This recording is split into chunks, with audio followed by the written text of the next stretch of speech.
মুহতারাম, আমরা মানবাধিকার নিয়ে দীর্ঘ কয়েক সপ্তাহ আলোচনা করতেছিলাম। আমরা এই সপ্তাহে মানবাধিকার নিয়ে আলোচনা করব এবং আরও কয়েক সপ্তাহ যাবত এটা চলবে। বাকি আগামী 2 জুমা আমরা কোরবানির বিষয়ে আলোচনা করব ইনশাআল্লাহ।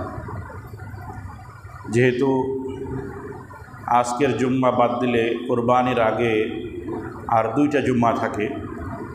আগামী শুক্রবার 29 তারিখ পড়বে জিলকাদের, শনিবার হয়তো 1 তারিখ অথবা 30 তারিখ হতে পারে। ইনশাআল্লাহ আমরা আগামী 2 সপ্তাহ কোরবানির বিষয় নিয়ে আলোচনা করব। আর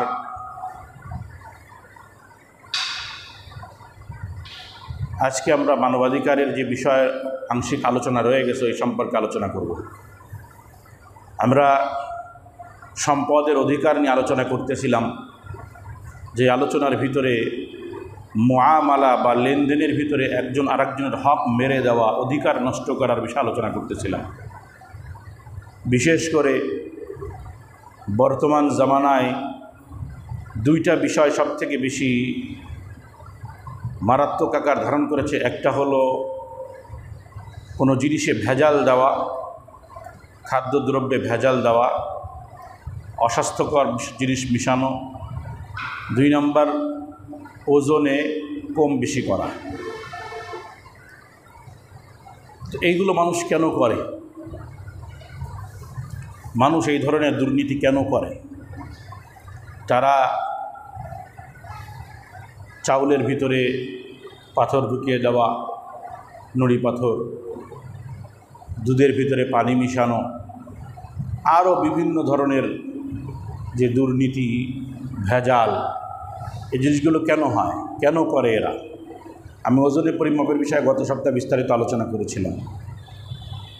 আসলে আমরা নিজেদেরকে তো মুসলমান বলে দাবি করি, আমরা মুমিন, আমরা মুসলমান, কিন্তু প্রকৃতপক্ষে যে মুমিন অথবা মুসলমান, তার পক্ষে অন্য কোনো মুসলমান ভাইয়ের বা কোনো মানুষের অধিকার নষ্ট করা সম্ভব না।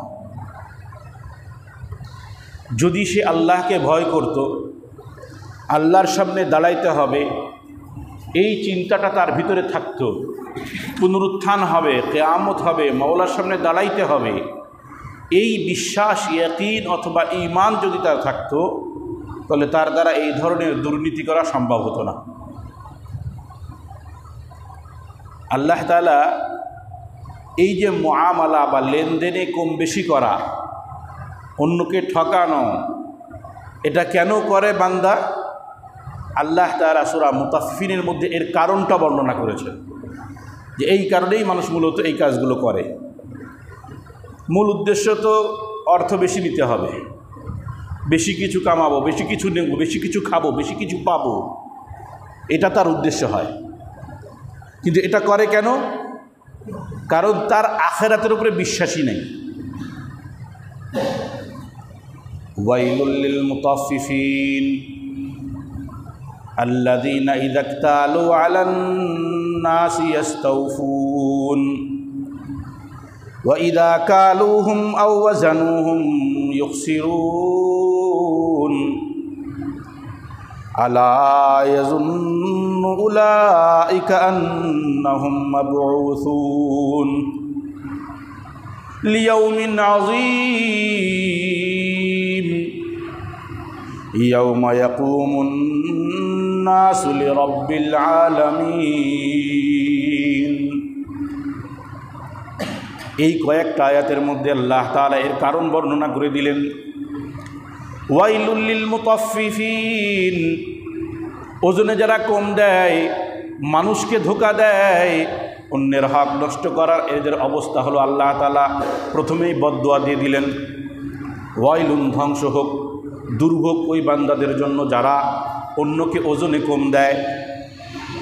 তো কেমন ওজনে কম দেয়?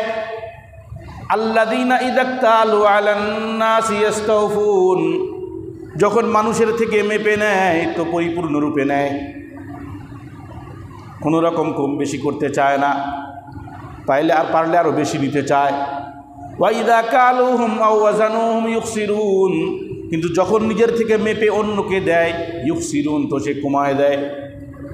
কি করে দেয়? কেন এই কাজটা করে, কোন সাহসে করে? কালা ইয়াজুন্নু উলাইকা আন্নাহুম মাবউসুন।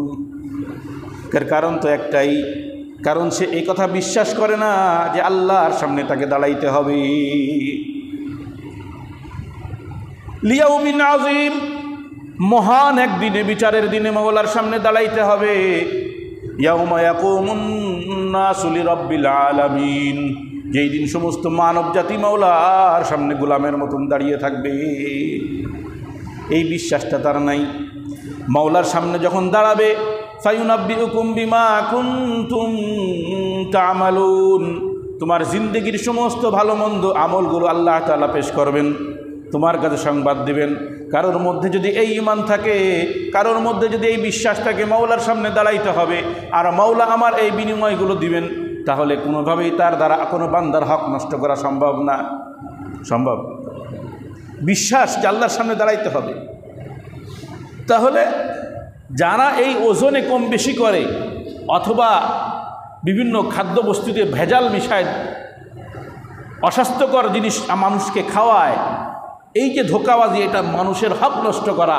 তো একমাত্র কারণ হলো নামে তো মুসলমান, ও আসলে আখেরাতেই বিশ্বাস করে না, আখেরাতকেই বিশ্বাস করে না। দেখেন, আমরাও তো দেখছি এক সময় যে যখন দোকানদাররা মেপে দেয়, আগে তো দাড়িপাল্লা ছিল, এখন তো সব ডিজিটাল হয়ে গেছে, ডিজিটাল বাংলাদেশ তো ডিজিটাল হয়ে গেছে। তো দেখতাম আমার যে অংশ, অর্থাৎ দোকানদার আমাকে যে অংশটা দিবে ওটা দেওয়ার সময় একটু ঝুঁকাই দিত। আছে না এরকম? যেমন আলু অথবা পেঁয়াজ, তো সমান সমান হওয়ার পর আরও 2টা পেঁয়াজ উঠাই দিবে, কেন একটু যেন ঝুঁকে যায়। এটা কেন করে? আমি মনে করতাম যে এটা মনে হয় কোনো ওদের কোনো ব্যবসায়িক নিয়ম আছে, ওই যে আছে না যে এ তো দিতে হবে, নাহলে বরকত নষ্ট হয়ে যায়, মানুষের মধ্যে কিছু কুসংস্কার আছে। তা আমি এটা মনে করতাম এটা মনে হয় কোনো কুসংস্কার। না না, এটা কুসংস্কার না, স্বয়ং রসুল করিম সাল্লাল্লাহু আলাইহি ওয়াসাল্লামের আমল ছিল এটা। রসুল করিম সাল্লাল্লাহু আলাইহি ওয়াসাল্লাম একটা কাপড় কিনতে গেছেন, কাপড়, তো কাপড় কিনতে যায়, এখন সেই জামানায় বললাম না অর্থ কি হইতো, মাপা হইতো, যেহেতু স্বর্ণ মুদ্রা বা রৌপ্য মুদ্রা দিয়ে ক্রয় বিক্রয় হইতো, এই জন্য ওটা মাপা হইতো।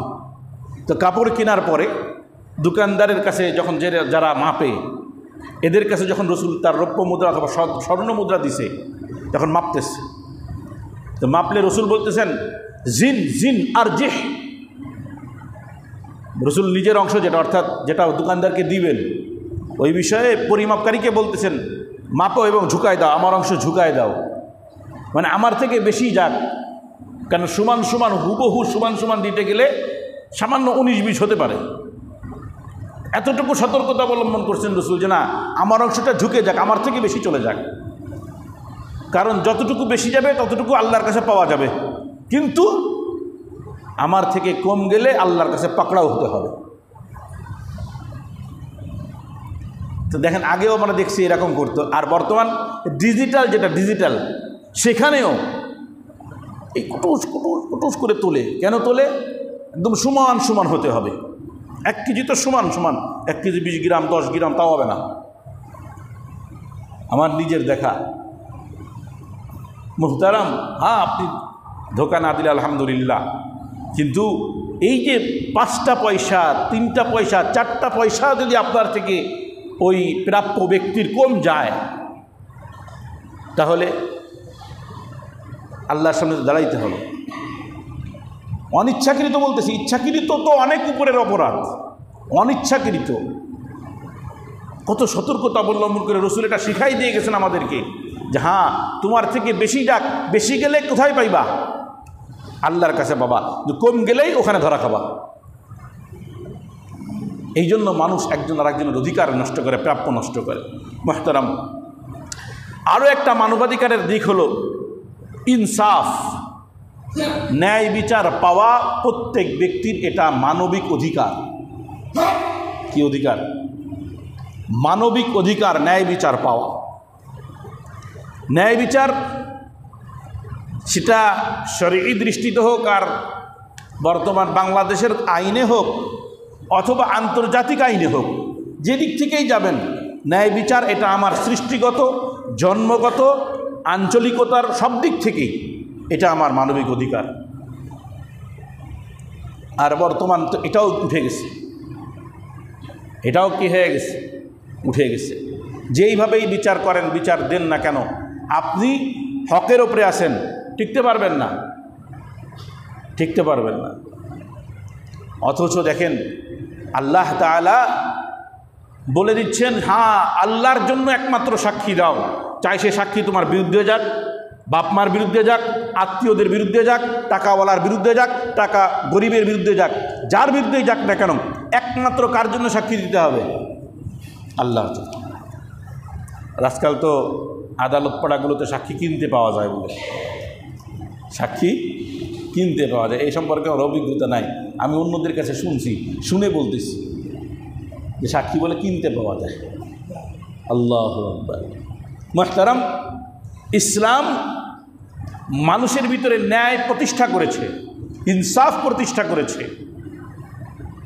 যার কারণে যখন মখজুমি গোত্রের এক মহিলা চুরি করল, মখজুম গোত্র খুব সম্মানিত গোত্র আরবের, এখন ওই মহিলা কোনো এক অভ্যাসের ইসে অথবা না চাইতেই একটা চুরি ঘটাই ফেলছে।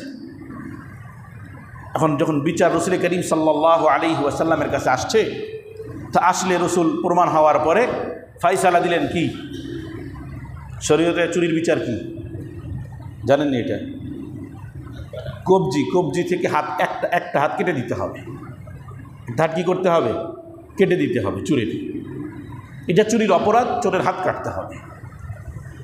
তো রসুল করিম সাল্লাল্লাহু আলাইহি ওয়াসাল্লাম ঘোষণা দিয়ে দিলেন, রায় দিয়ে দিলেন। এখন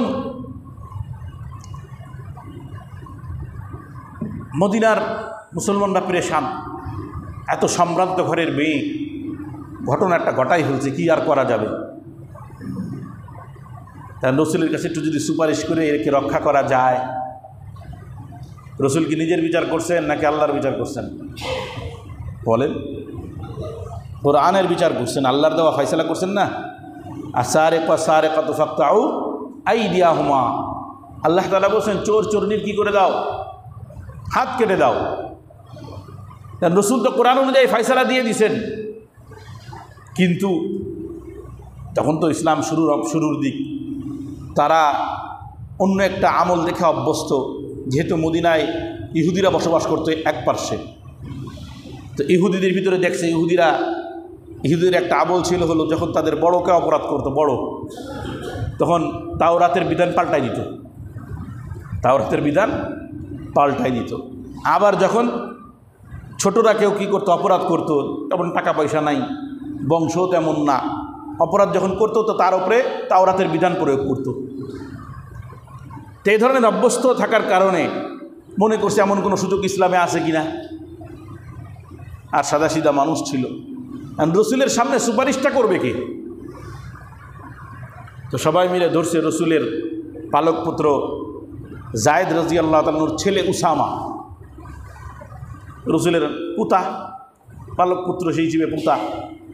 বলছে জায়েদ তুমি ধরো, তুমি কী করো, তুমি যাই রসুলকে বলো। জায়েদও উসামা রাদিয়াল্লাহু তাআলা আনহু, উনিও রসুল জানতেন, রসুল আমাকে খুব ভালোবাসে।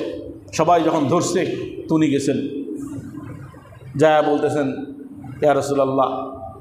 রসুল তো তাকে দেখে হেসে দিতেন। দেখেন না দাদাদের অবস্থা কী হয়, পুতা নাতি যদি একটু হাঁটতে হাঁটতে সামনে যায়, কিছু বলুক আর না বলুক, কমসে কম একটা হাসি দেবে, দেয় না দাদারা? মানে ওইটা দেখলেই মনটা ভালো হয়ে যায়। নাতি পুতাদের দেখলে কী হয়ে যায়, মনটা ভালো হয়ে যায়। আমারও মনে আছে এখনও দাদার কথা, যতই সফরের থেকে আসুক, যতই ক্লান্ত থাকুক, আমরা ছোট দুই ভাই দৌড়াই গেলেই একটা হাসি দিত, একটা কি দিত, হাসি দিত। হ্যাঁ, উসামা রাদিয়াল্লাহু তাআলা আনহু যায় রসুলকে সুপারিশ করেন, ইয়া রাসূলুল্লাহ, আরবের সম্ভ্রান্ত ঘরের এক মেয়ে, যদি তার ব্যাপারে একটু রিয়ায়ত করতেন। কথাটা উসামা রাদিয়াল্লাহু তাআলা আনহু বলতে দেরি, আমার হাবিবের চেহারা পরিবর্তন হইতে দেরি হয় নাই। রসুল এক তো রাগ, দ্বিতীয়ত রাগ, ক্ষোভ আর কষ্ট নিয়ে রসুলের চেহারা লাল হয়ে গেছেন। রাসূল করিম সাল্লাল্লাহু আলাইহি ওয়াসাল্লাম বলেন, ওসামা শুনে রাখো, ওসামা খুব ভালো করে শুনে রাখো, আমার পূর্বের উম্মত ধ্বংস হয়েছে শুধুমাত্র এই কারণেই, ইহুদি তোমাদের পূর্ববর্তী উম্মত ধ্বংস হয়েছে শুধু এই কারণেই, যখন তাদের এলাকার সম্ভ্রান্ত লোক যখন কোনো অপরাধ করত তো তারা তাওরাতের হুকুম পাল্টাই দিত। আর যখন তাদের মধ্যে গরিব লোক, শক্তি নাই, বংশের জোর নাই, এমন কোনো ব্যক্তি অপরাধ করত তো তার উপরে তাওরাতের হুকুম প্রয়োগ করত।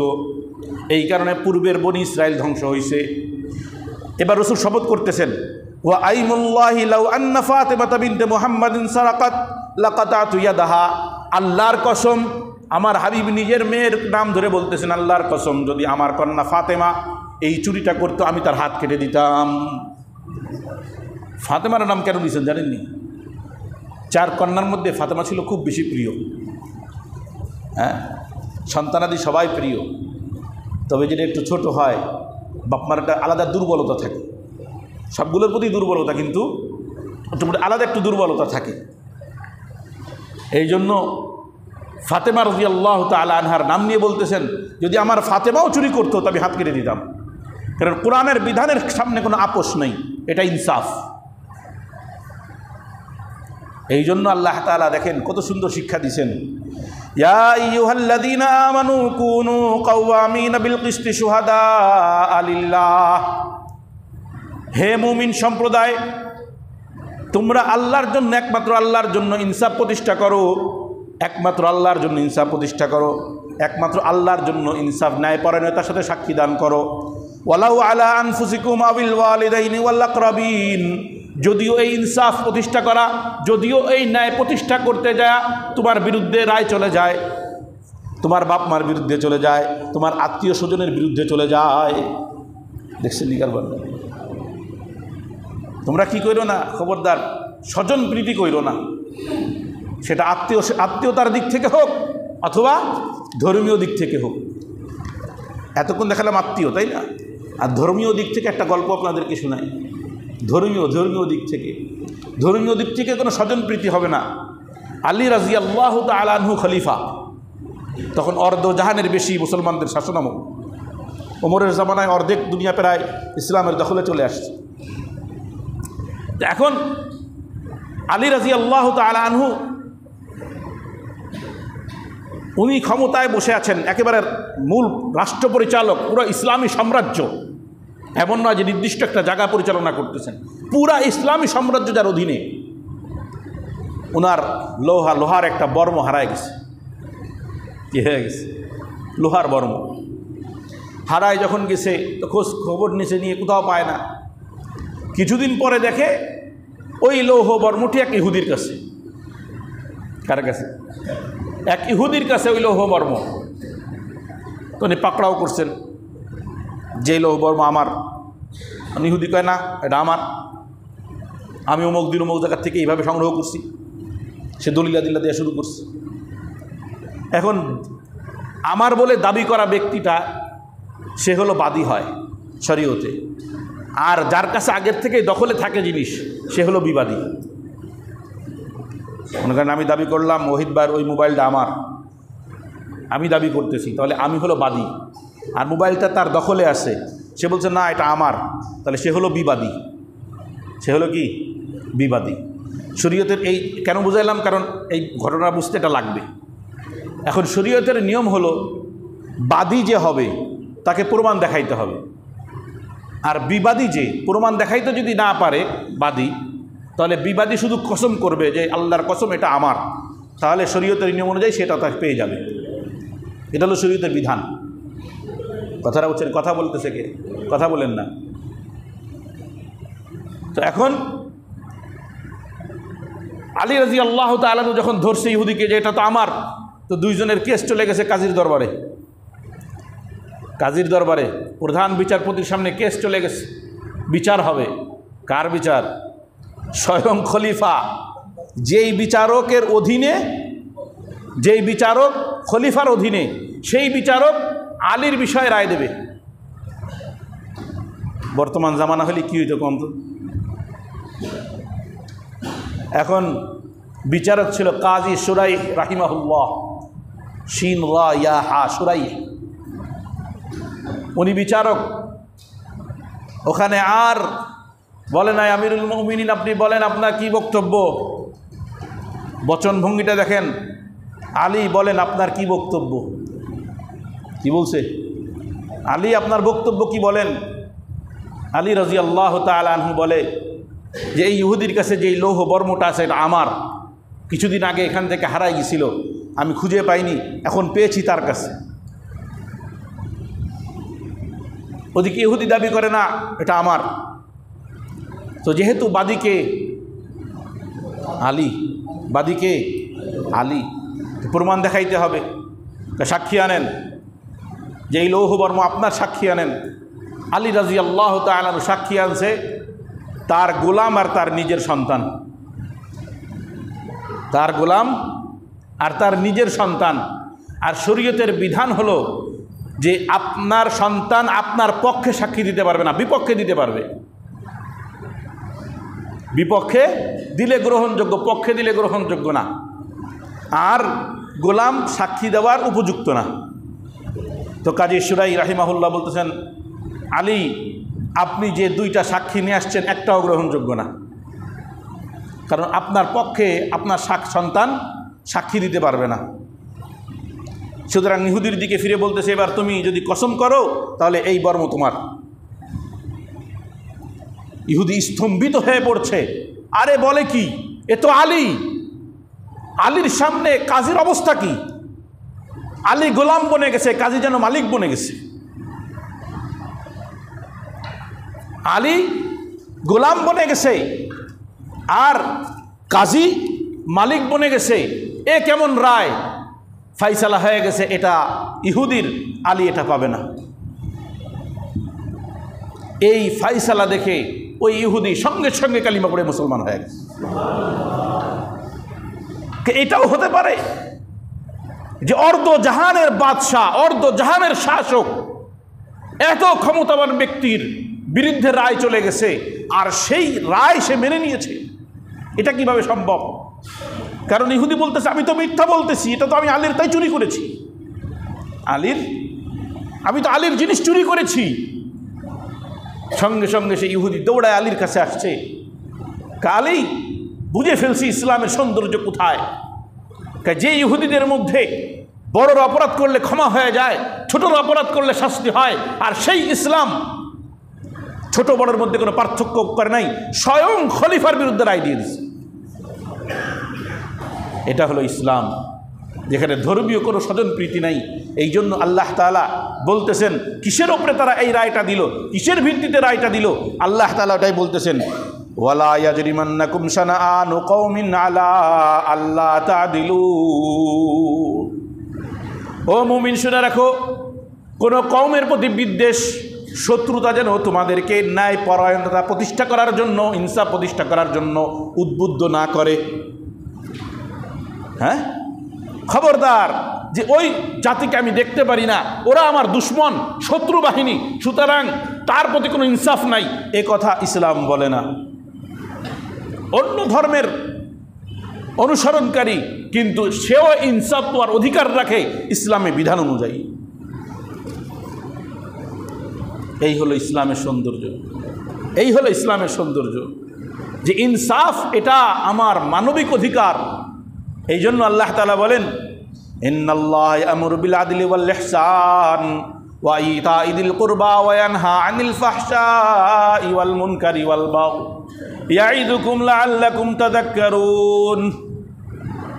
হে মুসলমান মুমিন শুনে রাখো, আল্লাহ তাআলা তোমাদেরকে আদেশ দেন ন্যায় প্রতিষ্ঠা করার জন্য, ইয়ামুরু বিল আদল ওয়াল ইহসান, মানুষের মধ্যে হৃদ্যতা প্রতিষ্ঠা করার জন্য, ভালোবাসা প্রতিষ্ঠা করার জন্য, ওয়া ইতা'i যিল কুরবা, এবং নিকটাত্মীয়দের হক আদায় করার জন্য, ওয়া ইয়ানহা আনিল ফাহশাই ওয়াল মুনকারি ওয়াল বাগই, ফাহেশা অশ্লীল অপরাধমূলক কাজ, আল্লাহর বিদ্রোহমূলক কাজ, আল্লাহর বিরুদ্ধে বিদ্রোহমূলক কাজ, আল্লাহর নাফরমানি করা থেকে আল্লাহ নিষেধ করতেছেন। তাহলে ইনসাফ প্রতিষ্ঠা করা এটা শুধু ইসলামই নয়, মানবিক অধিকার। ইসলাম তো এটা প্রতিষ্ঠা করেছে, ইসলাম এটা প্রতিষ্ঠা করেছে। এই জন্য বর্তমান জামানায় এই অধিকার পাওয়াটা বড় কঠিন। ইসলামের আর একটা সৌন্দর্য দেখাবো, ইসলামে জেলখানা বলে কিছু নাই, জানেননি? ইসলামে কি নাই? জেলখানা বলে কিছু নাই। কেউ যদি অপরাধে আটকা পড়ে তো কিছুদিন পুলিশ হেফাজতে থাকবে, পুলিশ হেফাজতে থেকে দ্রুতই তার ব্যাপারে রায় হয়ে যাবে। সাক্ষী প্রমাণ জোগাড় করে দ্রুত তার ব্যাপারে কি হবে? রায় হয়ে যাবে। আমাদের দেশের বিচার ব্যবস্থায় রায়ের পর রায়, এই তারিখের পর তারিখ ইত্যাদি আছে না, এগুলো কিন্তু ইসলামে নাই। একটা লোক 10 বছর আগে কেস খাইছে, একটা নতুন অভিজ্ঞতা হয়েছে আমার, তাই আমি বলতেছি না কে, আমার পরিচিত একজন 10 বছর আগে কেস খাইছে। সেই কেসের তারিখ পড়ে, পিছায় যায়, রায় হয়, আপিল করে, এই করতে করতে করতে করতে কয়েক বছর যাওয়ার পরে তার নিজের উকিল, পক্ষের উকিল বলতেছে যে 1030 টাকা যদি দেন তো আপনার খালাস করায় দিব। বর্তমান আমি বাস্তব একটা ঘটনা বলতেছি, আমার একেবারে কাছের লোক। তো ঠিক আছে, সে ঋণ মিন করে আবার 30,000 টাকা দ্রুত ব্যবস্থা করলো যে খালাস হয়ে যাক না। কেসটা খুব নর্মাল একটা কেস, সাধারণ একটা কেস। তো এখন 30,000 টাকা দিছে, জজের সামনে নিয়ে গেছে, নিয়ে বসে এরকম কি যা বলার বলছে, ঠিক আছে যাও তুমি খালাস। যেহেতু অভিজ্ঞতা নাই আমার মতন, কারণ আমি কোনোদিন পুলিশদের সাথে, আমার মুসল্লি রাজার আছে তাদের সাথে মাঝে মধ্যে কথা হয়, তাছাড়া তার কিছুই বুঝি না। আর আমার মতন সে কিছু বোঝে না, ওই যে খালাস, লাফাইতে লাফাইতে বাড়ি চলে এসেছে। খালাস হইলে আরও কী যেন লাগে না, কাগজপত্র বের করতে হয়, কী জানো, এরপরে বুঝছি আর কি। লাফাইতে লাফাইতে বাড়ি 3 বছর বাড়িতে বসা, ব্যবসা বাণিজ্য করে, ঘোরাফেরা করে। এই হঠাৎ একদিন পুলিশ এসে ধরে নিয়ে গেছে পলাতক আসামি। কী রে পলাতক আসামি? মানে আমার তো খালাস হয়ে গেছে। কিসের খালাস? তোমরা রায় হয়ে গেছে, অ্যারেস্ট করতে হবে। খবর নিয়ে দেখে মূলত এটা ওই তার উকিল আর ওই আশপাশের বড়োদের কারসাদি আর কি, কিছু টাকা খায়া বুঝেটা দিয়ে পাঠাই দিছে, জানে না তো। আবারও জামিন, এই করতে করতে করতে করতে আজ 10 বছর হয়ে গেছে প্রায়, এখনো পর্যন্ত সে রায় হয় না, তারিখ পড়ে না, এই করতে করতে পুরো 10 বছর চলে গেছে। 10 বছর পরে তার রায় হয়েছে 7 বছর কারাদণ্ড। কোনো এক অপরাধে 7 বছর কারাদণ্ড। কারণ সে অভিজ্ঞতা কম, তো সে বলতেছে আমাকে যে ভাই, ওই শুরুতে যদি উকিল নিয়োগ না দিয়ে বলতাম আপনাদের রায় দিয়ে দেন, আমি জায়গা তো এতদিন তো বাড়ি থাকতাম। এতদিন তো কি, কারণ এই যে বারবার মানসিক একটা চাপ, এগুলো সহ্য করতেছে 10টা বছর, বাচ্চা কাচ্চা, ফ্যামিলি, এই নিয়ে কত পেরেশানি তাদের। 10 বছর পরে রায় হয়েছে। এবার মানে রায় হওয়ার পরে তো ঠিক আছে, যা খাইতে আসি, আর কোনো খরচ করবো না, তা না, কিন্তু রায়টা বের করতে হবে। সেই রায় বের করতে গেলেও টাকা দাও, রায় হয়ে যাওয়া কাগজ বের করতে হবে, তাও কি রায়? মুক্তি না, খালাস না, জেল হয়ে যাওয়া রায়, সেটাও বের করতে পারে না। আটকা রাখছে কেন? জিজ্ঞেস করলাম কী হয়েছে তোমার, আটকা রাখছে কেন? ব্যবস্থা করো, জলদি এটা ব্যবস্থা করে ফেলো। একটা নির্দিষ্ট তারিখের আগে যদি ওই রায়টা বের না হয় তাহলে হাইকোর্টে আপিল করা যাবে না। এটাও আমি জানতাম না, ওইখান থেকে শিখলাম। আর এই তারিখের আগে ওই রায়টা যদি বের হয়ে যায় আপিল করতে পারবে, তো ওই তারিখের আগে যাতে বের হয় এই জন্য টাকা দেওয়া লাগবে। বাংলাদেশের ইনসাফ। তা সেও একজন আলেম, সে বলতেছে ভাই আমার এই 10 বছরের অভিজ্ঞতায় দেখা গেছে যে যারা সরকারি কর্মকর্তা আছে এরা সুদ খায়, ঘুষ খায়, কোনো না কোনো দিক থেকে এদের হালাল আছে। মানে তার বক্তব্য, আমার বক্তব্য না, আমি তার বর্ণনা দিচ্ছি যে সরকারি কর্মকর্তারা যদিও ঘুষ খায় কিন্তু তাদের কোনো না কোনো দিক থেকে কি আছে? হালাল আছে। কিন্তু এই উকিল আদালতে যারা থাকে আর কি, এই আদালতে যারা থাকে এদের কিছুই হালাল নাই। কি নাই? মানে তার অভিজ্ঞতা সে বলতেছে কিছুই হালাল না। প্রত্যেকটা জায়গায় টাকা দাও হবে, যেই টাকা দেওয়া হয়ে যায় শেষ, একটা বুঝ দিয়ে দেয়। এই হলো বাংলাদেশের ইনসাফ। এটা আমার খুব কাছের একজনের অবস্থা এটা কম হয়েছে, তাই আমি বললাম আপনাদেরকে। তাহলে এটা তো একজন ছোট্ট একটা মানে রায়, বা আবার একজন বলছেও, তাকে বসরা দিয়েছে যেমন তোমার রাজনৈতিক কিছু পাওয়ার লাগবে, তোমার রাজনৈতিক পাওয়ার যদি থাকতো তাহলে এত দূর যাইতো না। চিন্তা করছেন নি কারবারটা? তাহলে হাজিরাও দেওয়া লাগতো না, আরও কত কিছু যেন কয়ে বুঝাই দিছে, কিছুই লাগতো না, রাজনৈতিক শুধু পাওয়ার হলে হয়ে যায়। আল্লাহ হেফাজত করুক। আমি তো অবাক হই যে বড় বড় যে বালা মুসিবতগুলো আসতেছে আমাদের দেশের উপরে আশপাশে, এই যে সমূলে ধ্বংস হচ্ছে না এই জাতি, পরিমাপে কম দেওয়ার কারণে একটা জাতি ধ্বংস হয়েছে, ন্যায় ইনসাফ প্রতিষ্ঠা না করার কারণে এভাবে কয়েক জাতি ধ্বংস হয়েছে, শুধু এক জাতি না, এটা কয়েক জাতি ধ্বংস হয়েছে। আল্লাহ তাআলা বাংলাদেশের উপরে ওই যে একটা রসিকতার গল্প আছে, ফানি গল্প বলে না, যে এক আমেরিকার থেকে একজন নাস্তিক আইছে। আমি গল্পটা বলতেছি আমাদের অবস্থা বোঝানোর জন্য, যদিও গল্পটা হয়তো মিথ্যা, কিন্তু বাস্তবতার সাথে মিল আছে। বাস্তবতার সাথে কি আছে? মিল আছে। যে একজন গবেষক আসছে, গবেষকের কাজ হলো বাংলাদেশের অর্থনীতির উপরে সেটা গবেষণা চালাবে। লোকটা কড়া নাস্তিক। কি এখন বাংলাদেশের থেকে যে রিসিভ করছে তাকে এয়ারপোর্ট থেকে নিয়ে অফিস পর্যন্ত আসতে তার কান ঝালাপালা হয়ে গেছে আল্লাহ আল্লাহ রসুলের বিরুদ্ধে কি বলতে বলতে, যে আল্লাহ বলে কিছু নাই, এই গড বলে কিছু নাই, এসব মানুষের বানানো, বুঝছেন নি? এরপরে যখন কয়েক মাস গবেষণার পরে যখন দেশ থেকে ফিরে যাচ্ছে, তখন সে শুকরিয়া আদায় করতেছে, গডের শুকরিয়া। কী ব্যাপার? বাংলাদেশের ধর্মপ্রাণ মানুষের চৌহবতে থাকি মনে হয় কী হয়ে গেছে, আস্তিক হয়ে গেছে। তো যখন এয়ারপোর্টে পৌঁছাইছে তো তার সঙ্গে জিজ্ঞাসা করছে, স্যার ফিরতি পথে যখন আপনাকে নিয়ে আসলেন, যেদিন আসলেন, আসতে পথে দেখলাম আপনি নাস্তিক, ফিরতে পথে আস্তিক হয়ে গেলেন কি করে? তো বলছে বাংলাদেশের অর্থনীতি নিয়ে গবেষণা করতে যায় দেখছি এত বেশি দুর্নীতি, এত বেশি দুর্নীতি, এই তো দুর্নীতি হওয়ার পরেও এদেশ দাঁড়ায় আছে কি করে? বলে আল্লাহ বলে কেউ একজন আছে। বুঝছেন নি কথাটা কি বলছে? এত দুর্নীতির পরে, এত দুই নাম্বারির পরে এদেশ এখনো কি করে টিকে আছে? এই জন্য আমার কাছে মনে হয়েছে গড বলে একজন আছে, যদি এটা রসিকতার গল্প, কিন্তু আসলেই আপনি যদি চারিদিকে তাকান, এত অন্যায়, এত জুলুম, এত অধিকার নষ্ট, সন্তানের অধিকার বাবা দেয় না, বাবার অধিকার সন্তান দেয় না, স্ত্রীর অধিকার স্বামী দেয় না, স্বামীর অধিকার স্ত্রী দেয় না, লেনদেনে একজন আরেকজনের অধিকার দেয় না, আপনি অফিস আদালতে কাজ করতে যাবেন সেখানে আপনার অধিকার নেই। এত জুলুমের পরেও আল্লাহ তাআলা সমূলে এই জাতিকে এখনো ধ্বংস করে নাই। মুহতারাম, এটা আল্লাহ তাআলার শুকরিয়া, নিয়ামত, শুকরিয়া আদায় করতে হবে যে আল্লাহ আমাদেরকে হেফাজত করছেন। আবার অনেক সময় আছে একটা জাতি একজনের কারণেই বেঁচে যেতে পারে। একটা জাতি একজন ভালো ব্যক্তির কারণেই হয়তো আল্লাহ তাআলা কি করছেন, যে তোদেরকে গজব দিয়ে তো ধ্বংস করতাম, কিন্তু আমার এক গোপন বান্দা আছে যে আমার কাছে সবসময় দোয়া করে, আমার অনুসারী হয়, সবসময় হাতের উপরে চলে, সবসময় হালাল খায়, তার ওসিলায় তোদেরকে মাফ করলাম, যা। ছেনিকার বার্তা জানি না সে কে, হয়তো আল্লাহ তাআলা এরকম কোনো কারণে হয়তো আমাদেরকে রক্ষা করতেছেন। কারণ যখন সিডোর, আরও এটা তো গেল একটা আমাদের কিছুদিন আগে, কিন্তু সিডোর তো সব থেকে বেশি ভয়ঙ্কর ছিল আমাদের যুগে এসে। আপনাদের যুগে তো আরেকটা ছিল আগে, অনেক বড় মুরব্বীদের জামানায়।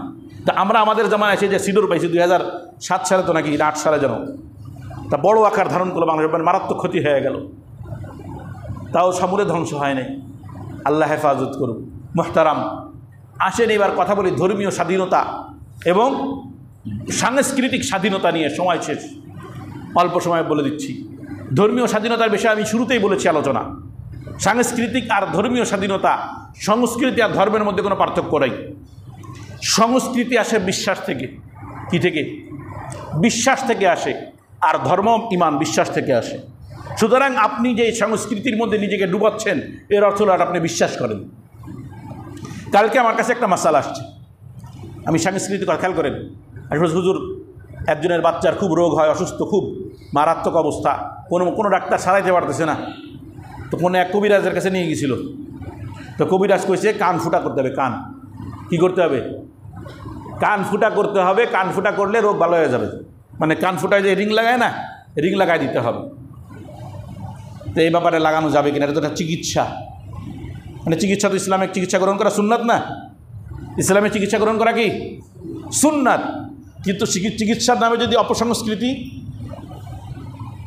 আমি স্পষ্ট ফতোয়া দিয়ে দিয়েছি, যদি এই বিশ্বাস করে বাচ্চার কান ফুটায় যে তার রোগ ভালো হয়ে যাবে, ঈমান চলে যাবে। ভালো করে বুঝেন, আপনাদেরকে এই ফতোয়া দিয়ে দিলাম যে কান ফুটানো, নাক ফুটানো, পায়ের মধ্যে রিং পরা পুরুষদের, নারীদের ব্যাপারটা তো আলাদা। তাদের তো একটা সৌন্দর্যের অংশ যে গহনা পরবে, বিভিন্ন জিনিস সাজগোজের জন্য, এটা আলাদা। কিন্তু পায়ে রিং পরে, হাতে রিং পরে, কান ফুটা করে, নাক ফুটা করে পুরুষ, কেন? বিভিন্ন অপসংস্কৃতির কবলে পড়ে। এটা করলে এই ক্ষতির থেকে বাঁচা যাবে, ঈমান চলে যাবে। কি চলে যাবে? ঈমানই চলে যাবে। এটা শিরিক, তাও ছোট শিরিক না, বড় শিরিক। ছোট শিরিকই তো আমল চলে যায়, আর বড় শিরিকে ঈমান চলে যায়। এজন্য সতর্ক থাকবেন। উল্কি আঁকায় না, উল্কি আমি মনে করতাম এটা মনে হয় ইহুদি খ্রিস্টানদের একটা বানানো, সুন্দর বানানো, নিজেরা সুন্দর বানায়। আমি সেদিন উল্কি নিয়ে পড়ালেখা করতে যাই, দেখি এটাও ধর্মের অংশ। এদের মতে এই উল্কি আঁকাইলে কী কী যেন ফজিলত আছে। নাউজুবিল্লাহ কন্যা। আল্লাহ তাআলা বলতেছেন, লাকাদ খালাকনাল ইনসানা ফি আহসানি তাকওয়িম।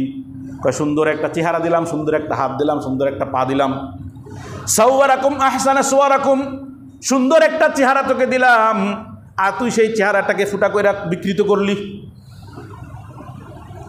এই জন্য রাসূল কারীম সাল্লাল্লাহু আলাইহি ওয়াসাল্লাম বলেন, লাআনা রাসূলুল্লাহ সাল্লাল্লাহু আলাইহি ওয়াসাল্লাম আল ওয়াসিমাতা ওয়াল মুস্তাওসিমাতা। যারা উল্কি আঁকায়, উল্কি আঁকে, যারা আঁকায়, শিল্পী যারা আঁকায় আর যারা আঁকে, সব গ্রুপ আল্লাহ তাআলা, রাসূল বলতেছেন তাদের উপরে আল্লাহর অভিশাপ, তারা জাহান্নামী। এগুলো সব অপসংস্কৃতি। এগুলো আমাদের ছেলেপেলেরা অনেক সময় করে। কি জন্য করে জানেননি? আমাদের মুসলমান বাচ্চারা করে, যে যুবক ছেলেপেলে কেন করে? মেসির গায়ে আছে তাই। কার গায়ে? মেসি, নেইমার, আরও যেন কারা আছে না খেলোয়াড়, এদের গায়ের উল্কি আছে তাই দেখে আঁকায়। ওরা জানে না যে এর আবার কি আছে, মানে অন্য ধর্মীয় একটা সংস্কৃতি, এটা জানেও না তারা। তো এইটা তো কমসে কম জানে যে যার সাথে যার মহাব্বত তার সাথে তার কিয়ামত। একটা কথা আছে না, প্রবাদ বাক্য, এটা কিন্তু হাদিসের কথা। এটা কিসের কথা? হাদিসেরই কথা, শরীয়ী কথা, যে যার সাথে মহাব্বত রাখবে কিয়ামতের সময় আল্লাহ তার সাথে তার জোড়াই দিবে। এই জন্য যার সাথে যার মহাব্বত তার সাথে তার কিয়ামত। মেসির জন্য পাগল হইছো, ওই মেসির হাতে একটা আছে, উল্কি আছে। এই উল্কিটা হলো, দেখবেন, খেয়াল করবেন, আজকে আপনারা যারা এই মোবাইল ব্যবহার করেন, আমাকে একজন ফেসবুকে দিছে, সেখান থেকে আমি দেখছি, কোথায় যেন হাতে নাকি কোথায় যেন, আমার এখন মনে নেই, অনেক আগে দেখছিলাম, খেলা যখন চলতেছিল। এক চোখ এখানে না, এক চোখের একটা উল্কি। এটা কার লোগো জানেন? ইসরায়েলের পক্ষ থেকে। এটা হলো দাজ্জালের লোগো। কার পক্ষ থেকে? ইহুদিদের পক্ষ থেকে। এটা দাজ্জালের লোগো। দাজ্জালের কয় চোখ থাকবে? ওই এক চোখ। এটা দাজ্জালীয় সংস্কৃতি। যারা দাজ্জালকে নিজেদের প্রভু হিসেবে বিশ্বাস করে আসার আগেই, হাদিসে তো আসছে দাজ্জাল আসার পরে সবাই বিশ্বাস করবে, তাই না? দাজ্জাল আসার পরে সবাই বিশ্বাস করবে যে এ হলো প্রভু, মানে তার ক্ষমতা দেখে। কিন্তু ইহুদিরা আগের থেকে তাকে প্রভু মানে, তাকে রব মানে। এই জন্য এক চোখ এই উল্কিটাকে তারা তার আপনার চিহ্ন হিসেবে এটা গ্রহণ করছে। মেসির হাতে সেটা আছে, সেই মেসিরে মহাব্বত করে বলা মানে, ওরে সুবহানাল্লাহ, কি মহাব্বতের মহাব্বত, ঈমান যাইবুগা। ওই মহাব্বত দেখাবেন, এই যুবকদেরকে বলতেছি, ওই মহাব্বত দেখাবা, ঈমান চলে যাবে। মরার সময় কালিমা নসিব হবে না, মরার সময় কালিমা নসিব হবে না, সাবধান হও। এই জন্য এই অপসংস্কৃতিগুলো দূর করতে হবে। এগুলো ইসলামী সংস্কৃতি না। অনেকেই বলে, এই জবটাতে আমি ছেড়ে দেবো, অনেকেই বলে যে ধর্ম আর সংস্কৃতিকে এক জায়গা করবেন না। এটা কবে বলছে জানেননি? এই রমজানে এবার হোলি হয়েছে না, রমজানের ভিতর হয়েছে না হোলি। আমাদের মুসলমান ছেলেমেয়েরা হোলিতে অংশ নিছে। সাংবাদিক জিজ্ঞাসা করছে, আপনি কি রোজা আছেন? হ্যাঁ, আমি রোজা আছি। একটা রোজা থেকে হোলিতে যোগ দিছেন? আমি নিজে দেখছি ভিডিও, যোগ দিছেন। রোজা তো ধর্মের কাজ, হোলি তো আর ধর্মীয় বিষয় না। এই হোলি এটা কি হিন্দু ধর্মীয় সংস্কৃতি না? আপনি আপনার ধর্মে থেকে আর এক ধর্মের সংস্কৃতিতে ঢুকে গেলেন, ঈমান আসেনি। যেহেতু সংস্কৃতি ঈমানের অংশ, ধর্মের অংশ। একটু চিন্তা করে দেখছে যে রং ছিটাইতেছেন গায়ে, গান বাজনা শুনতেছেন, এগুলো কিসের সংস্কৃতি? আল্লাহ তাআলা হেফাজত করুক। মুহতারাম হাজিরিন, এই জন্য আমি, আপনি এবং আপনার ভাই সন্তান যারা আছি, এই সমস্ত বিষয়গুলো আর এই মিডিয়াগুলো এমনভাবে আমাদেরকে বোঝায় ধর্ম সংস্কৃতি এক না। আমাদের সংস্কৃতি আর ধর্ম আলাদা, ইসলাম ধর্ম আলাদা আর আমাদের সংস্কৃতি আলাদা। আমাদের সংস্কৃতি আবার কি? সংস্কৃতি ওটাই যেটা আপনি মনে ধরে বিশ্বাস করেন, ব্যাস ওটাই আপনার ধর্ম। তো আপনি যদি হোলিকে বিশ্বাস করেন তো ওটা হিন্দু ধর্মের অংশ, আপনার ঈমান চলে যাবে। সুতরাং এইখান থেকে সাবধানে, যে কুরবানি আসতেছে এই জন্য আবার কথাটা বলতেছি, যে ধর্ম যার যার উৎসব সবার, এই কথা বলবেন না, এটা কুফরি কথা। উৎসব ধর্মেরই অংশ। আমরা যে গরু খাই, গরু মাইরে গরু খাই, ওটাও উৎসবের অংশ। সুতরাং ধর্ম যার যার উৎসব যদি সবার হয় তো গরু সবাই মিলে খাওয়া লাগবে। আল্লাহ হেফাজত করুক। আমরা বলতেছি না তোমাদেরও খাইতে হবে। যারা বলে এ কথা তাদেরকে বলবো যে ওই দিন যেহেতু গরু জবে হবে তো গরুও খাওয়া লাগবে, যেহেতু উৎসব না, ওইটা খাওয়া তো একটা উৎসব। মুহতারাম, আল্লাহ তাআলা আমাদেরকে হেফাজত করুক। আগামী 2 জুম্মা যেহেতু আছে আর ঈদের আগে, আগামী জুম্মায় আমরা আর মানবাধিকার নিয়ে আলোচনা করব না, সরাসরি আলোচনায় চলে যাবো হলো কুরবানি এবং কুরবানির মাসাইল নিয়ে। তবে আগামী শুক্রবার যেহেতু 29 তারিখ, এই জন্য আগের থেকে মাসলাটা বলে দিচ্ছি, আপনাদের মনে আছে সবার, আমার যারা নিয়মিত মুসল্লি, যে কুরবানির 10 দিন আগে 1 তারিখ আসার আগেই, আগামী সপ্তাহে শুক্রবারে কয় তারিখ, জিলকদের 29, অর্থাৎ শনিবারে 1 তারিখ পড়ে যাওয়ার সম্ভাবনা বেশি, ক্যালেন্ডার অনুযায়ী, পঞ্জিকা অনুযায়ী 29-এ মাস দেওয়ার সম্ভাবনা বেশি। সেই হিসেবে 1 তারিখের আগেই নখ, অবাঞ্ছিত লোম এগুলো সব পরিষ্কার করে ফেলতে হবে, অর্থাৎ আগামী শুক্রবারের ভিতরেই। এটা যারা করবে তাদের ফজিলত হলো, যারা কুরবানি দেবে তারা তো দেবেই, যারা কুরবানি দেবে না তারাও একটা কুরবানির সওয়াব পেয়ে যাবে। এই জন্য এই আমলটা অবশ্যই অবশ্যই আমরা সবাই, পুরুষ নারী সবাইকে বাড়িতেও বলে দেবো, মহিলাদেরকে বলে দেবো, আগামী শুক্রবারের আগেই নখ, চুল, অবাঞ্ছিত লোম সব পরিষ্কার করে ফেলতে হবে। এবং ঈদের আগে, ঈদের নামাজ হওয়ার পরে যে কুরবানি হবে, কুরবানি হওয়ার আগ পর্যন্ত ওতে আর হাত দেওয়া যাবে না, ওতে আর কী করা যাবে না, হাত দেওয়া যাবে না। এই আমলটা সবাই করবো তো ইনশাআল্লাহ? ইনশাআল্লাহ আগামী সপ্তাহে আলোচনা হবে।